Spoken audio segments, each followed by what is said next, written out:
दर्शकबिन यहाँलाई स्वागत छ एसके लाइभमा। अहिले घरि हामी विमल गुरुङ खेमाका गोजो मोमो केन्द्र प्रवक्ता बिपी बजगाईका यस निवासमा छौँ र उहाँले आज पत्रकार भेला आयोजना गर्नुभएको छ र उहाँले आज यस पत्रकार सम्बोधनमा के कस्तो कुराहरू राख्नुहुनेछ र उहाँले आफ्नो पार्टीबाट के कस्तो अपेक्षा राखेको थियो र भविष्यमा उहाँले जुन एउटा उहाँले कर्म गर्नुभएको थियो पार्टीभित्र बसेर पनि र पार्टीमा के कस्तो एउटा हलचलहरू आयो जसको कारण आज उहाँले पत्रकार सम्मेलन डाक्नुभएको छ र आउनुहोस् उहाँहरूसँग जान्नेछौँ कि आजको यो पत्रकार सम्मेलनलाई उहाँले के कस्तो कुराहरू राख्नुहुनेछ र के कारण रहेको छ आज पार्टीबाट उहाँले राजीनामा दिन चाहनुहुन्छ। आउनुहोस् हामी यस पत्रकार सम्मेलनलाई अगाडि बढाउनेछौँ।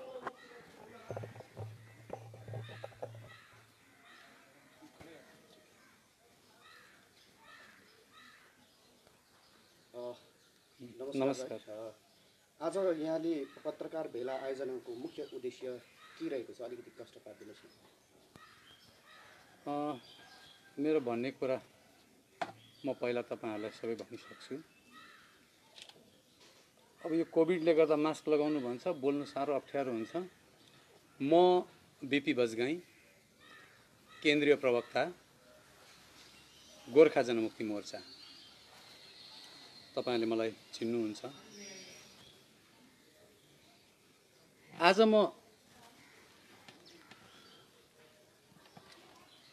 तपाईहरुलाई प्रेसलाई सम्बोधन गर्न अगाडि म मेरै पार्टीको अध्यक्ष आदरणीय विमल गुरुङज्यूलाई सम्झना गर्न चाहन्छु। उहाँलाई म हाईएस्ट रिगार्ड दिन्छु, उहाँलाई म रेस्पेक्ट दिन्छु।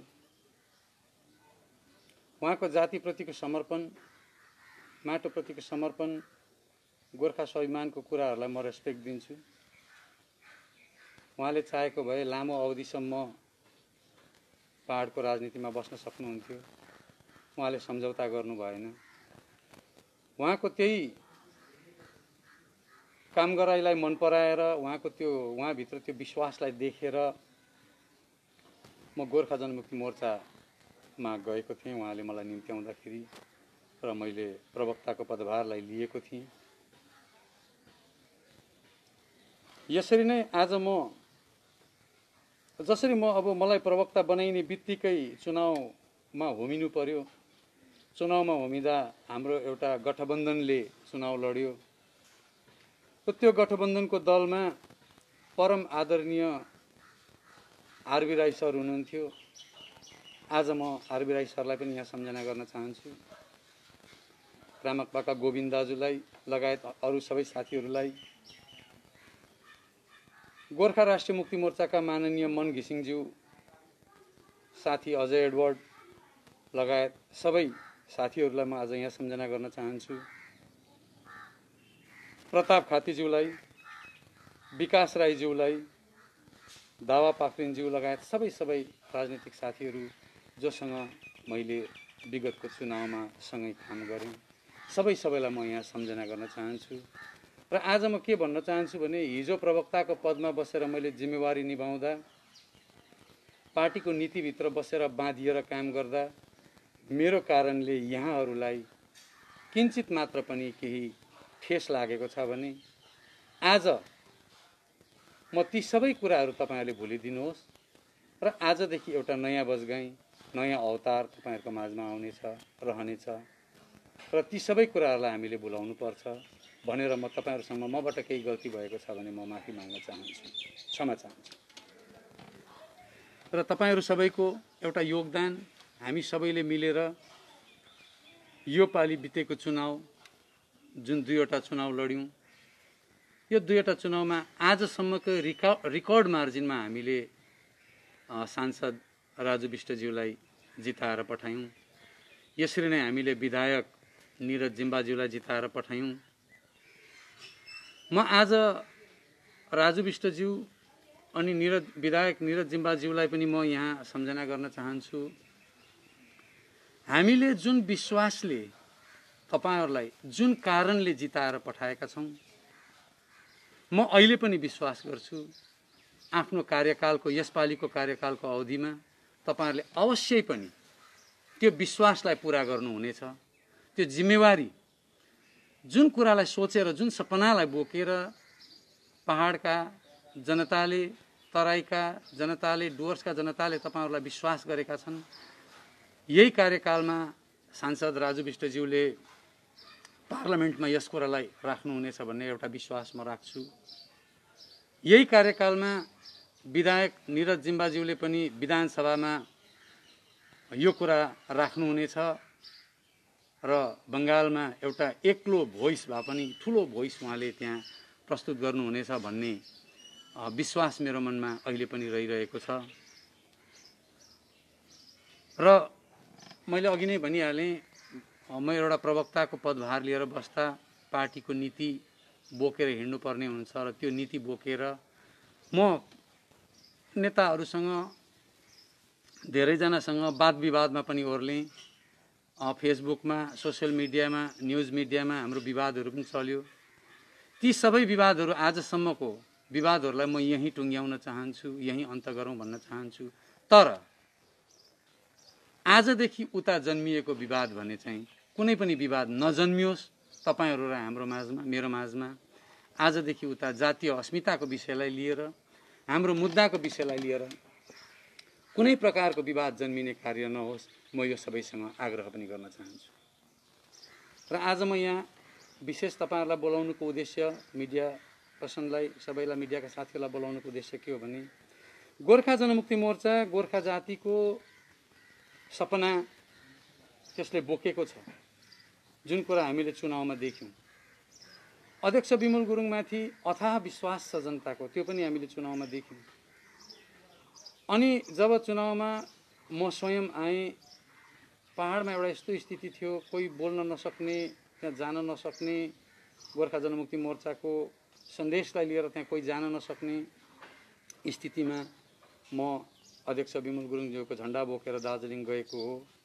चुनाव लडेको, चुनावमा मैले सहभागी भएर लडाएको हो, मतलब सहयोग गरेको हो, पुर्याएको हो। र त्यो त्यति बेला जनताले ममाथि पनि एउटा विश्वास गरे, आस्था गरे। अद्यापि त्यो विश्वास जनताले राखिरहेका छन्।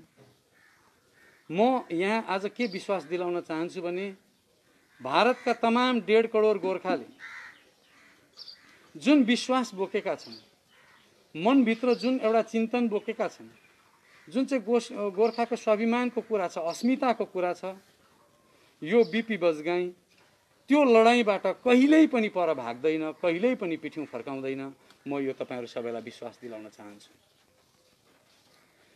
मलाई चुनाव पछाडि जब मलाई पुलिसद्वारा पक्राउ गरियो, म जब जेल जाँदै थिएँ, त्यस समय मैले एउटा कुरा हाँसी भनेको थिएँ, तपाईहरु कोही नसुर्ताउनुहोस्, निडर बस्नुहोस्, अठोटलाई बाँधेर बस्नुहोस्, सबै कुरा टर्छ, म फर्किएर आउँछु र मलाई किन्न सक्ने पैसा अहिलेसम्म छापिएको छैन अनि छापिँदैन पनि भनेको थिएँ। यही वचन म आज पनि यहाँ दोहोर्याउन चाहन्छु। तर के हो भन्दाखेरि म भित्र त्यत्रो अथाह विश्वास हुँदा पनि, त्यत्रो कुरालाई लिएर त्यसरी एउटा काम गर्ने जुन चाहिँ जमर्को बोकेर न म मृत्युसँग डराएँ, न म कुनै फर्जी केसहरूसँग, मुद्दाहरूसँग डराएँ। म एकदमै निडर भएर अगाडि बढ्दा पनि जातिको चिनारीको मुद्दालाई लिएर अगाडि हिँड्दा, बोल्दा, अनि त्यो सँगसँगै दार्जिलिङमा जुन चाहिँ एउटा इकोनोमिक ट्र्याप छ, दार्जिलिङलाई आर्थिक रूपले पङ्गु बनाएर राख्नको लागि व्यवस्थाले एउटा इकोनोमिक ट्र्याप बनाएको छ। त्यो इकोनोमिक ट्र्याप चाहिँ अरू कुनै होइन, त्यो सबैभन्दा ठुलो ट्र्याप चाहिँ दार्जिलिङको चाहिँ चिया बगानको व्यवस्था हो।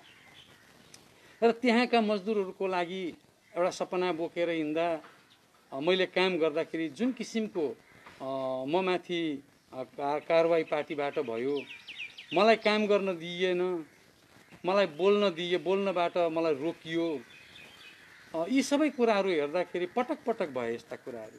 अध्यक्षज्यूले मलाई माया गर्नुहुन्थ्यो, अध्यक्ष विमल गुरुङज्यूले, म पनि उहाँलाई अहिले पनि अद्यापि माया गर्छु। तर मलाई कस्तो लाग्यो भने मैले केवल अध्यक्षज्यूको माया गरेर यतिकै बसिरहेँ भनेदेखि गोर्खाको लडाईँ, गोर्खाको अस्तित्वको अस्मिताको लडाईँ चाहिँ एक दिन बिलाएर जाने रहेछ भन्ने मैले बुझेँ। किन भन्दाखेरि आज मेरो लागि अध्यक्ष विमल गुरुङज्यू अवश्य महाभारतको भीष्म पितामह जस्तै हो, किनभने उहाँको प्रतिज्ञा बलियो छ। भीष्मको पनि प्रतिज्ञा बलियो थियो। तर दुःखको कुरो के हो भने भीष्मसँग दुर्योधन र दुशासन थियो होइन। र आज अध्यक्ष विमल गुरुङज्यू भीष्म पितामह हो भने पनि उहाँसँग दुशासन दुर्योधनको कमी छैन। म आज ती मान्छेहरूको नाम, ती व्यक्तिहरूको नाम यहाँ लिन चाहदिनँ जसले मलाई पार्टीमा बाधा दिए, काम गर्नमा बाधा दिए, मलाई मेरो राजनीतिमा जसले बाधा दिए, जसले मलाई एउटा मानवलाई गर्नुपर्ने जुन आचरण हुन्छ, व्यक्तिलाई मान्छेलाई गर्नुपर्ने आचरण त्योसम्म पनि गरेनन् जसले। म ती मान्छेहरूको नाम यहाँ लिन चाहदिनँ। तर म एउटा कुरा चाहिँ भन्न चाहन्छु, आजदेखि उता म गोर्खा जातिको सुरक्षाको लडाईँ निरन्तर लडिरहनेछु। आजसम्म त म प्रवक्ता पदमा थिएँ र मभन्दा माथिका केही पदधारीहरूले मलाई बाधा दिए। आजदेखि म स्वतन्त्र छु। आजदेखि म गोर्खा जनमुक्ति मोर्चाको प्राथमिक सदस्यताबाट बाहिर निस्किएको यहाँ घोषणा गर्दछु। मलाई पहाडका, तराईका, डुवर्सका तमाम गोर्खा जनतालाई म माफी चाहन्छु। तपाईहरूले मलाई क्षमा गरिदिनुपर्छ। क्षमा यस कारणले गरिदिनुपर्छ कि तपाईँहरूले विश्वास गरेको पार्टीमा म बस्न सकिनँ। तर तपाईँहरूले मलाई अवश्य माया गरिदिनुहुन्छ। तपाईँहरूको सपनालाई बोकेर, तपाईँहरूको सपनालाई झर्न नदिनकै लागि आज मैले गोर्खा जनमुक्ति मोर्चाबाट बाहिरिनु परेको हो। तपाईँहरूको जुन चाहिँ सपना छ, तपाईँहरूको सुरक्षाको जुन मुद्दा छ, दार्जिलिङको तमाम अरू मुद्दाहरू छ, यी मुद्दाहरूलाई बोकेर अगाडि लानकै लागि, तपाईँहरूको सुरक्षाको लागि, भोलि आउने भावी सन्तानको लागि मैले आज यो निर्णय लिनु पर्दाखेरि म सबै गोर्खा जनतासँग म क्षमा याचना गर्दछु। यो अवस्थामा म आउनु पर्यो। एउटा पीडा, एउटा मनमा पीडा बोकेर आज मैले एउटा राजनीतिक दललाई छोड्नु पर्दैछ। र म आज यस अवस्थामा अध्यक्ष विमल गुरुङज्यूलाई मनभित्रबाट कृतज्ञता व्यक्त गर्न चाहन्छु। किनभने उहाँले मलाई विश्वास गर्नुभयो, एउटा जिम्मेवारी दिनुभयो। त्यो जिम्मेवारी दिएकोमा म उहाँसँग कृतज्ञ छु। यति हो, उहाँले मलाई जुन जिम्मेवारी दिनुभएको थियो त्यो जिम्मेवारीलाई मैले एकदम मेरो तर्फबाट निभाउने पुरा प्रयास गर्दा पनि मलाई निभाउन दिइएन। यो कुरासँग अध्यक्ष पनि अवगत हुनुहुन्छ। र मैले 18 मईको दिन मलाई 2.5 महिना अगाडिदेखि एउटा नराम्रो प्रकारको रोग पार्टीले लगायो। र जब यो कोभिड सुरु भयो नि, कोभिड सुरु हुने बित्तिकै त्यो रोग लगाइयो। र मैले केवल 18 मईको दिन मात्रै पार्टी अध्यक्षलाई 11 पेजको चिठी लेखेँ कि पार्टीले मलाई बोल्न नदिने, काम गर्न नदिने जुन प्रकारको व्यवहार गर्दैछ त्यो सबै अवगत गराएर मैले 11 पेजको चिठी लेखेँ। र पार्टीलाई अगाडि भविष्यमा राम्रोसँग कसरी लानुपर्छ त्यो कुरालाई बताएर यदि मैले काम गर्नु हो भने पार्टीमा कस्तो राजनीतिक आचरण चाहिन्छ, हाम्रो पार्टीभित्र कस्तो शुद्धिकरण हुनुपर्छ, यी कुराहरूलाई लिएर मैले 10 वटा बुँदा लेखेर मैले 18 मार्चको दिन अध्यक्ष विमल गुरुङज्यूलाई चिठी पठाएको थिएँ। उहाँले 20 तारिकको दिन मलाई एउटा पत्र पठाउनु भयो, जुन पत्रसँग म सहमत हुन सकिनँ। र मैले फेरि त्यो सहमत हुन नसकेको मैले पुनः एउटा पत्र पठाएँ। त्यसपछि आजसम्म पार्टीले कुनै प्रकारको माथि बैठक डाकेन। अचानक आजभन्दा 2-3 दिन अघि अध्यक्षले मलाई फोन गरेर आगामी 21 तारिक पार्टीको यो विषयमा एउटा आन्तरिक मिटिङ सरसल्लाह राख्ने भनेर मलाई भन्नुभयो। र मैले आगामी 21 तारिकसम्म पर्खिने निर्णय लिएको थिएँ। एकदमै निर्णय लिएको थिएँ, म पर्खिन्छु आगामी 21 तारिकसम्म भनेर। तर अचानक जुन विषयमा विवाद पार्टीभित्र सुरु भयो, जुन कारणमा जहाँ मलाई काम गर्न दिइएन, जुन अवस्था थियो त्यही अवस्था मैले चाहिँ गर्नु नपाउने, अरूले गर्नु पाउने पाराले मभन्दा तलका सबोर्डिनेट साथीहरूबाट भटाभट गराइयो त्यही कामहरू। मलाई जुन काममा रोकावट थियो त्यो काम गर्दा मलाई आफूलाई साह्रै ह्युमिलेट भएको पनि अनुभव भयो। एउटा प्रश्न यहाँलाई, जस्तै गोजोमोमो विमल खेमाका अध्यक्ष स्वयं विमल गुरुङ हुनुहुन्छ। हजुर, उहाँ बाहेक अन्य उहाँदेखिका मुनि केही त्यस्ता प्रतिनिधिले पनि विमल गुरुङको कतिवटा आदेश जो छ है यसलाई मान्य फरक गर्छ या गर्दैन? अब अहिले मैले देख्दाखेरि चाहिँ हेर्नुहोस् 2.5 महिनासम्म यो विवाद तन्किनु भनेको सायद नटेरेको होला होइन। तर पनि अब म चाहिँ के भने म भन्दैछु 21 तारिकसम्म त म पर्खिनेवालै थिएँ, तर मैले 21 तारिकसम्म पर्खिन सकिनँ। जुन कारणमा विवाद भयो त्यही कारण फेरि अगाडि आउँदाखेरि मलाई साह्रै नराम्रो लाग्यो र मैले 21 तारिकसम्म पर्खन सकिनँ है। यति हो।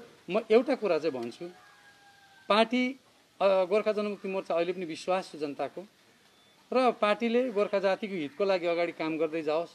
म पार्टीलाई कहीँ पनि बाधा दिदिनँ, तर म पनि काम गर्दै जान्छु मेरो आफ्नो तरिकाले। मेरो तरिकाले काम गर्दै जाँदा मलाई बाधा दिए भने अब चाहिँ फेरि मैले सहेर बसिरहनु पर्ने अवस्था छैन, किनभने म पार्टीमा छुइनँ होइन। त्यसले गर्दाखेरि मैले अहिले कसले मलाई बाधा दिए भन्ने नाम लिइनँ, यसलाई यतिकै राख्न चाहन्छु।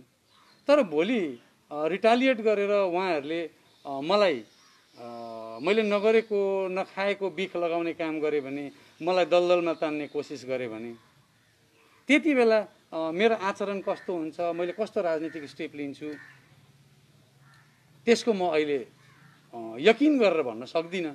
तर अवश्य मैले पनि त्यसको प्रतिवाद त गरेकै हुन्छ। यहाँ गोजमोमोमा हुँदाखेरि है जनताले पनि यहाँमाथि एउटा आस्था राखेको थियो है, जुन प्रकारले तपाईँ एउटा काम लगनशीलता भएर गर्नुहुन्थ्यो गोर्खाल्यान्डको आन्दोलनकालदेखि भनौँ। यहाँ गोर्खाल्यान्डको आन्दोलनकालमा यहाँले त एउटा व्यक्तिगत रूपमा नि सहयोग पुर्याएको सर्वोच्च देखेकै छ, तथापि पार्टीभित्र रहेर पनि यो जुन लोकसभा चुनाव भयो है, विभिन्न मुद्दाहरूमा पनि यहाँले अग्रसर बनेर काम गरिरहनु भएको छ र अहिले पार्टीबाट राजीनामा दिनु भएको छ है, र पार्टीबाट राजीनामा दिएर अन्य कुनै राजनीतिक दलहरूमा प्रवेश गर्ने छलफल रहेको छ कि यहाँ? एकदम यो कुरा म बताउनेवालै थिएँ तपाईँलाई। बिपी बजगाईले कुनै नयाँ राजनीतिक दलमा जोइन गर्नको लागि राजीनामा दिएको होइन, या कुनै अर्को पार्टीमा जानको लागि राजीनामा दिएको होइन। अनि कुनै नयाँ राजनीतिक पार्टी गठन गर्नको लागि पनि राजीनामा दिएको होइन। हिजो पनि बिपी बजगाई एउटा क्याटालिस्ट थियो पोलिटिक्समा, भोलि पनि क्याटालिस्ट रहनेछ। यो वाचडग भएर काम गर्नेछ यसले। तर तपाईँलाई थाहा छ त, अन्ना हजारेको आन्दोलनमा अरविन्द केजरीवाल आइज न राजनीतिमा आइज भनेर घिसार्दा 2 टर्म कन्टिन्यू जित्दैछ नि त होइन। अब साथीहरूले मलाई राजनीतिमा नघिसारुन् त्यति हो, मलाई बेसी चुनौती नदिउन्। तर म कुनै राजनीतिक दल जोइन गर्नको लागि चाहिँ यो राजीनामा गरेको, या कसैसँग मिलेर मैले भनिहालेँ बजगाईलाई किन्न सक्ने पैसा अहिलेसम्म छापिएको छैन, छापिँदैन पनि है। एउटा कुरा चाहिँ भन्छ, बजगाई जस्तो मान्छेले आज राजीनामा दियो, बजगाई जस्तो बेपाक बोल्छ, पोइन्टमा बोल्छ, तपाईँले त्यही भन्नुहुन्छ होइन त मलाई? मैले मेरो प्रशंसा गरेको होइन, अरूले भन्ने कुरा भनेकै मैले। तर यो पार्टीमा त गोर्खा जनमुक्ति मोर्चामा त मभन्दा पहिला पनि बजगाई जस्तो थुप्रा बजगाईहरू थिए त, राम्रा मान्छेहरू बौद्धिकहरू थिए त। यो पार्टीमा हेर्नुहोस्, त्रिलोक देवान जस्तो एकजना बुद्धिजीवी हुनुहुन्थ्यो, यो पार्टीमा अनमोल प्रसादज्यू जस्तो एउटा एकदमै स्थापित वकिल हुनुहुन्थ्यो, जो बुद्धिजीवी पनि हुनुहुन्छ, बौद्धिक हुनुहुन्छ, अमर लामा जस्तो व्यक्ति, डाक्टर हर्कबहादुर जस्तो होइन, डाक्टर हर्कबहादुर छेत्री कुनै पनि कुरालाई प्लाट प्लाट जवाब दिन सक्ने एकदमै बौद्धिक मान्छे, पी अर्जुन सर जस्तो एउटा बौद्धिक मान्छे, चिन्तक मान्छे। उहाँहरू किन यो गोर्खा जनमुक्ति मोर्चाबाट टाढिए त? आज बजगाई फेरि किन टाढिँदैछ? किन भन्दा मलाई अहिले अनुभव हुँदैछ, त्यो भोलि उहाँहरूले भन्लान्, उहाँहरूलाई बितेको कुरा उहाँहरूलाई थाहा होला, मलाई म भन्न सक्दिनँ। तर मलाई के अनुभव हुँदैछ भने, जसरी मलाई पार्टीमा बोल्नबाट रोक लगाइयो त्यसरी नै उहाँहरूलाई पनि बोल्नबाट रोक लगाउने तत्त्वहरू त्यति बेला पार्टीमा जो थिए, आज मलाई तिनै तत्त्वहरूले रोक लगाएको बोल्नबाट। हेर्नुहोस्, त्यसले गर्दा मैले आज यो अडान किन लिँदैछु? उहाँहरू त बाहिर निक्लेर चुपचाप बस्नुभयो, विरोध गर्नु भएन। किन गर्नु भएन म जान्दिनँ, तर म चुपचाप उहाँहरू जस्तो बाहिर निक्लेर चुपचाप बस्न सकिनँ। यो कुरा मैले बताउनुपर्छ, भारतको गोर्खा समुदायलाई थाहा हुनुपर्छ, जुन पार्टीमा ती विश्वास भएको छ त्यहाँभित्रको इन्भाइरोमेन्ट अलिकति ठिक छैन, त्यो सङ्लिनुपर्छ भन्ने तमाम जनतालाई थाहा हुनुपर्छ।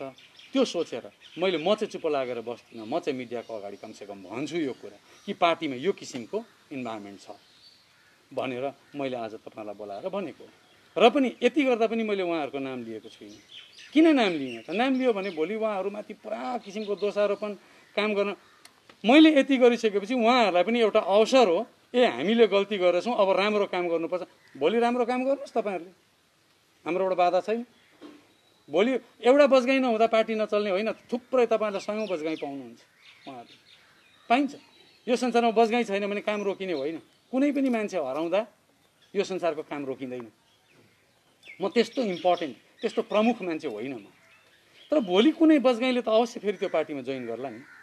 तर मलाई जुन आचरण गरियो त्यो किसिमको आचरण भोलि अर्को बजगाईलाई चाहिँ नहोस्, यो कुरा पार्टीले सुनिश्चित गरोस्। उहाँ राम्रोसँग अगाडि बढ्न सकोस्। गोर्खा जातिको अस्मिताको सुरक्षा गर्ने दिशामा गोर्खा जनमुक्ति मोर्चाले एउटा माइलखुट्टीको काम गर्न सकोस्। मेरो यो शुभकामना पार्टीलाई अवश्य सदैव रहिरहेको हुन्छ, त्यो माया सदैव रहिरहेको हुन्छ। जस्तै यहाँले भनिहाल्नु भयो है, पार्टीभित्र यस्ता व्यक्तिहरू हुन्छ जसले चाहिँ अनदेखा गर्छन् है, कतिवटा कुरोहरूलाई मान्य ठहर गर्दैनन्। यो विषयलाई लिएर के पार्टीका अध्यक्षलाई पनि यो विस्तृत जानकारीहरू मैले गराइसकेको छु। सबभन्दा पहिला त म तपाईँलाई आज यो एउटा किताब देखाउन चाहन्छु। किताब पनि होइन, सानो एउटा घोषणापत्र हो यो। तर यो घोषणापत्र कुनै पोलिटिकल घोषणापत्र होइन, मानव जीवनलाई काम लाग्ने सार्विकतावादको घोषणापत्र हो। यो चाहिँ जीवन जिउने दर्शन हो र यो सार्विकतावादको जनक, यसको यो जन्माउने व्यक्ति म स्वयं हो है। र यो 2001 को 14 जनवरीमा जन्मिएको हो। यो अहिले तपाईँहरूले यसलाई केवल मेरो हातमा होइन, नेपालको मदन पुस्तकालय लगायत विश्वको तमाम राम्रा पुस्तकालयहरूमा यो सुरक्षित रूपमा पाउनुहुन्छ तपाईँहरूले है। यो राखिएको छ, यो अध्ययन गरिँदैछ। र यसमा सार्विकतावादमा मैले जस्तो अब मार्क्सले, कार्ल मार्क्सले चाहिँ मार्क्सले नै लेखेको कुरा काटेको भए आज मार्क्सवाद उभिन्थ्यो त? उभिन्थेन नि त। मान्छेले आफ्नै वादको त हत्या गर्न सक्दैन। मैले यहाँनिर हेर्नुहोस्, सार्विकतावादमा मैले थुप्रै कुराहरू लेखेको छु। 2001 मा लेखेको, त्यति बेला गोर्खा जनमुक्ति मोर्चा जन्मेको पनि थिएन।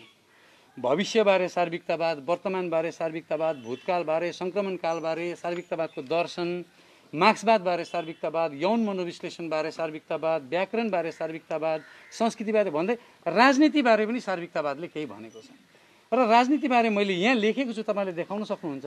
सत्ता केन्द्रित घटनाहरू मात्रलाई सार्विकतावादले राजनीति मान्दैन भनेको छ। हेर्नुहोस् है,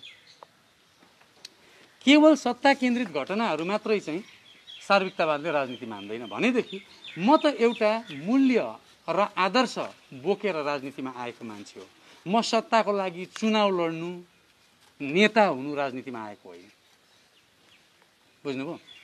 म एउटा मूल्य र मान्यतालाई बोकेर म राजनीतिमा आएको हो। त्यसले गर्दाखेरि म राजनीतिमा आएर मैले नै लेखेको वादलाई म हत्या गर्न सक्दिनँ। तर साथीहरू केवल सत्ता चुनाव आउँदा मात्रै गोर्खाल्यान्ड, अरू बेला चाहिँ कामै गर्न नपाउने, बोल्नै नपाउने त्यो इन्भाइरोमेन्ट हुनु हुँदैन होइन। र हामीले अब जस्तो मैले योपालि ममाथि विवाद भएको कारण चाहिँ म भनिरहेको छु। मैले जब चिया श्रमिकमाथि यो लकडाउन सुरु भएपछि सबै संसारै लकडाउनमा बसेको छ। अनि विश्वको थुप्रै देशहरूमा, भारतमा सबै सरकारी गैर सरकारी सबै मानिसहरू चाहिँ घरमा बसेर पुरा सेलेरी थाप्दैछन् भने चिया श्रमिकहरू चाहिँ चियापत्ती टिप्नु निक्लिनु चाहिँ अन्याय हो।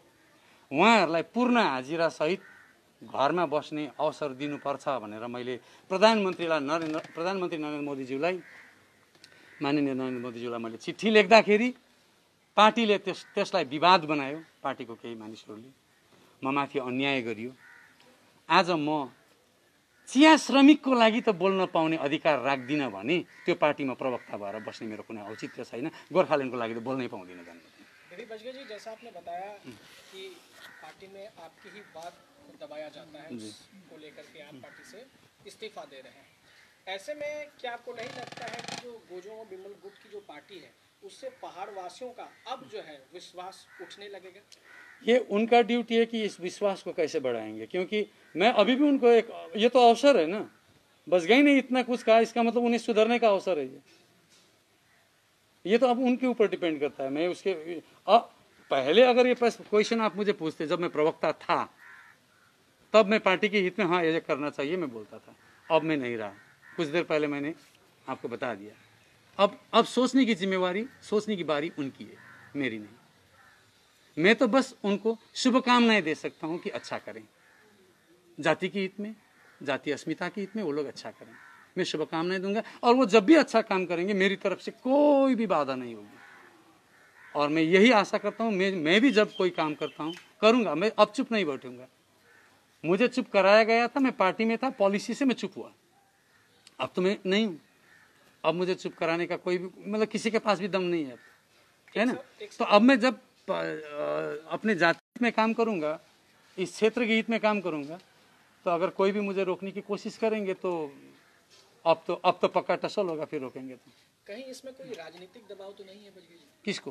आप जो इस्तीफा दे रहे हैं इसके पीछे किसी तरह की कोई राजनीतिक दबाव? नहीं, मेरे ऊपर कोई दबाव नहीं है। कौन दबाव दे सकता है? आप बताइए, आप एक उदाहरण दीजिए, कौन दबाव दे सकता है? जैसे कि गोजमोमो बिनेगुट इस तरफ से नहीं, वो मुझे क्यों दबाव देंगे? वो आज तक मुझे दबाव दे पाए? अगर मुझे दबा सकते थे वो तो पहले चुनाव जीत चुके होते। नहीं कर पाएंगे ना ये। लेकिन एक चीज अब मैं कहूंगा, अब मैं एक सूत्रधार बन के काम करूंगा। किसके लिए? सवाल ये भी उठता है। जाति के लिए, इस मिट्टी के लिए सूत्रधार बन के काम करूंगा और एक फॉर्मूला को लेके, एक फॉर्मूला के तहत काम करूंगा। उसमें जो कोई भी जुड़ना चाहे वो आज तक कल तक मेरा शत्रु शक्ति हो, जो कोई भी जुड़ना चाहे अच्छी मन से, सब जुड़ सकते हैं। अगर कोई अपनी पिछली दिन की बुराइयां को अगर मिटाना चाहे, आइए, सबको वेलकम है। लेकिन कोई नई पार्टी नहीं, एक सूत्रधार बन के एक वैचारिक रूप में आगे बढ़ना है, सबको मिलकर आगे बढ़ना है। लेकिन इसका मतलब ये नहीं है कि मैं किसी राजनीतिक दल का दबाव में हूँ। यही आपका पॉलिटिकल फिलहाल का स्टैंड है? फिलहाल का स्टैंड ये है, अब आगे देखना है। अब देखिए आगे क्या होता है। अब आज मैंने इतना कह दिया, अब मुझे एक सप्ताह देखना है कि किस तरह का आएगा। बहुत कुछ कहने वाले तो कहते रहेंगे। बजगाई ने गलत किया कहने वाले भी होंगे, सही कहा कहने वाले भी होंगे, खुशी होने वाले भी होंगे, हाँ ठीक किया बजगाई ने बोलने वाला भी होंगे, गलत किया मतलब उदास होने वाले भी होंगे, आपको नहीं करना था बोलने। लेकिन मेरी इस रेजिग्नेशन को विरोध करने वाले भी होंगे।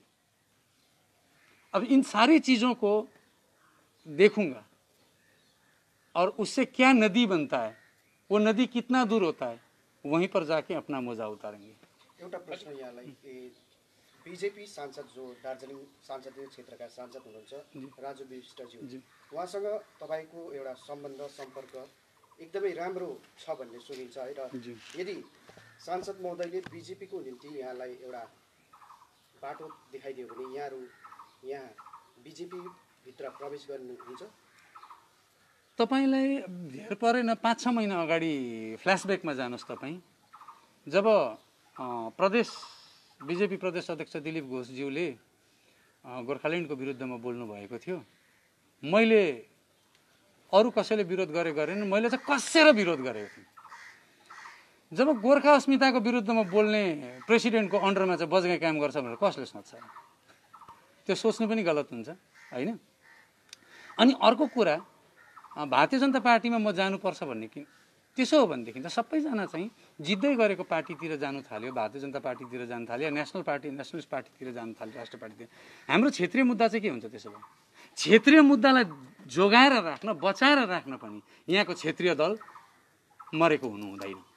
बजगाई त्यो कुरा विश्वास गर्छ भने राष्ट्रिय दलले कस्तै अफर दियो भने बजगाई राष्ट्रिय दलमा जाने मान्छे होइन।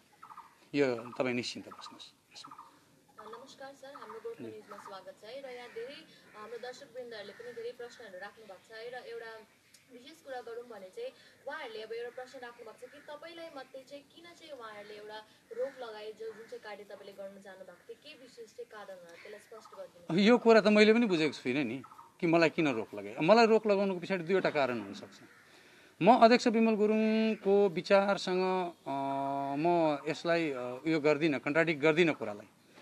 उहाँकोमा एउटा मन छ र नै उहाँले रिजाइन गरेर गएको, उहाँले जङ्गलवास रोज्यो, यहाँ रोज्यो। तर पार्टीमा जुन तत्त्वहरूले मलाई रोक लगाउने कोसिस गर्यो त्यो हाइएस्ट पोस्टमा भएको पदहरू छ हेर्नुहोस् है। अनि एउटा पदलाई भनेको होइन, मैले पदहरू भनिसकेपछि एकभन्दा अधिक हो। र अब यसमा के हो भन्दाखेरि बजगाई त माटोप्रति समर्पित मान्छे, जातिप्रति समर्पित मान्छे भनेर चिनिन्छ। र जातिप्रति समर्पित मान्छेलाई रोक लगाउँदैछ भने उसको नियत कता छ त्यो पनि हामी सबैले मिलेर सोच्नुपर्ने हुन्छ होइन। मलाई चाहिँ रोक लगाउनेको नियत ठिक लागेन र नै त म आज पार्टीबाट राजीनामा दिँदैछु। प्रश्न चाहिँ नियतको, प्रश्न चाहिँ तपाईँले जनतालाई दिएको विश्वास चाहिँ कति हदसम्म उतार्न सक्नुहुन्छ त होइन। कि जनता चाहिँ हाम्रो भोट माग्ने भाँडो मात्रै हो त, जनताप्रति हाम्रो दायित्व छैन त? त्यो दायित्वलाई हेर्नु पर्यो नि त हामीले। अजय जी, अगर जैसा कि आपने कहा कि पार्टी की नीयत में जो है अब थोड़ी सी खोट नजर आपको आ रही है, अगर जिस सुधार की आपने बात कही इस पूरे पत्रकार सम्मेलन के दौरान, उसमें अगर सुधार वापस आता है तो क्या फिर से एक बार गोजमा बिमल गुट की ओर उन्मुख होंगे? नहीं जाऊंगा, क्योंकि सुधार भी आ जाए तो वो लोग वहीं रहेंगे। जिसके साथ एक बार अनबन हो चुका है उसके साथ फिर मिलकर चलना काफी दुभर होता है। ये नीति सिद्धांत भी इसको मानता नहीं है, क्योंकि मैंने आपको कुछ देर पहले कहा कि मैं मूल्यों और मान्यताओं की राजनीति करता हूँ, और फिर उधर जाना आना, फिर आना जाना, फिर दूसरी तरफ जाना, ये जो है ये पॉलिटिकल कैरेक्टर में इसको टूरिस्ट कहा जाता है। बजगाई टूरिस्ट नहीं है, पॉलिटिकल टूरिस्ट बनना चाहता नहीं है। तो इन्हीं सब ऊहापोह के बीच आप तकरीबन 2.5 महीने कुछ लोग आपको ढूंढ रहे थे, इसी सब ऊहापोह के बीच आप किसी के समक्ष उभर कर सामने नहीं आए क्या बिजय जी? जी 2.5 महीने का जो लॉकडाउन का समय रहा, इसमें काफी लोग आपको ढूंढ रहे थे कि बजगई जी कहाँ है, क्या इसी ऊहापोह में थे आप? 2.5 महीना मैंने पार्टी को एक लंबा समय दिया, और आज मैं उस जगह पर बैठ के आपको ये बातें बता रहा हूँ कि मैंने रिजाइन किया केवल गोरखा सुरक्षा, गोरखा अस्मिता के हित में रिजाइन किया। ये मैं उस जगह पर बैठ के आपके सामने बोल रहा हूँ कि ये 2.5 महीने में मैंने ये बनाया, ये स्ट्रक्चर पीछे जो दिखाई दे रहा है पहले नहीं था, ये बना हुआ अभी 15 दिन ही हुआ है, ये 2.5 महीने के अंदर बना। और ये स्ट्रक्चर मैं आपको बता दूं, ये मेरी अपनी जमीन पे बना हुआ है, ये मंदिर है, ये शिवालय है, जिसका उद्घाटन तक नहीं हुआ, जिसको मैंने अपने मन से बनाया। इसको बनाने में मैंने खुद बेलचा चलाया, कुदाल चलाया। एक विश्वास, एक आस्था के सामने में बैठा हुआ हूं, और वहां बैठ के मैं झूठ नहीं बोल रहा हूं, जो बोल रहा हूं सच बोल रहा हूं। र अब है, अब तपाईले अब यसरी राजीनामा दिनु भएको छ है र तपाईको विचार पनि छैन कुनै अब अरु पोलिटिकल पार्टिजमा भाग लिने, तर अब चाहिँ तपाईले एक्लै कस्तो प्रकारले चाहिँ अब गोर्खा सन्तानको लागि अब काम गर्नुहुन्छ, त्यसमा तपाईको अब के निर्णय छ? तपाईहरुले मलाई झट्टै पाउनुहुन्छ, हरेक ठाउँ पाउनुहुन्छ। हेर्नुस्, एक्लै भन्ने संसारमा केही पनि हुँदैन। जब तपाईसँग विचार हुन्छ नि समूहको, सामूहिक विचार भइसकेपछि तपाईँ एक्लै कदाचित होइन। म त अहिले पनि भारतको 1.5 करोड गोर्खासँगै छु, म कहाँ एक्लै छु होइन। काम गर्ने तरिकामा मैले भनिहालेँ, म एउटा क्याटलिस्टको रूपमा काम गर्न चाहन्छु। मलाई क्याटलिस्ट बनेर काम गर्दाखेरि कसैले बाधा दिए भने भोलि कुन रूपमा काम गर्छु त्यति बेलै थाहा हुन्छ। कि मैले भनिहालेँ, खोला नआइकन जुत्ता खोलिँदैन।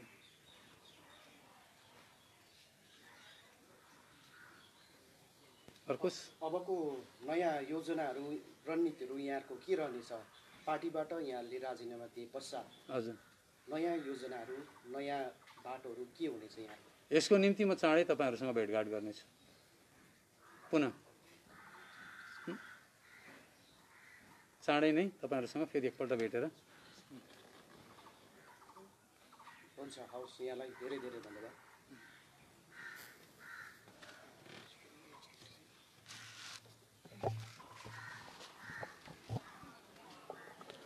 दर्शकबिन, यहाँले सुनिसक्नुभयो कि गोर्खा जनमुक्ति मोर्चाका बिमल खेमाका केन्द्र प्रवक्ता बिपी बजगाईज्यूले आज पत्रकारहरूलाई भेला गरेर उहाँले आफ्नो पदबाट राजीनामा दिइसक्नु भएको छ र उहाँले यहाँलाई जनाइसक्नु भएको छ कि आउँदो दिनहरूमा आफ्नो गोर्खा जातिको निम्ति एउटा कुनै पनि कामहरू गर्ने निरन्तर रूपमा लागि पर्ने उहाँले बताइसक्नु भएको छ। हवस् त दर्शकबिन, अहिलेलाई यति नै। यस्तै विविध विषयहरूमाथि हामी पुनः उपस्थित रहनेछौँ। हेर्दै गर्नुहोस् एसके लाइभ, तपाईँको समय, तपाईँको समाचार।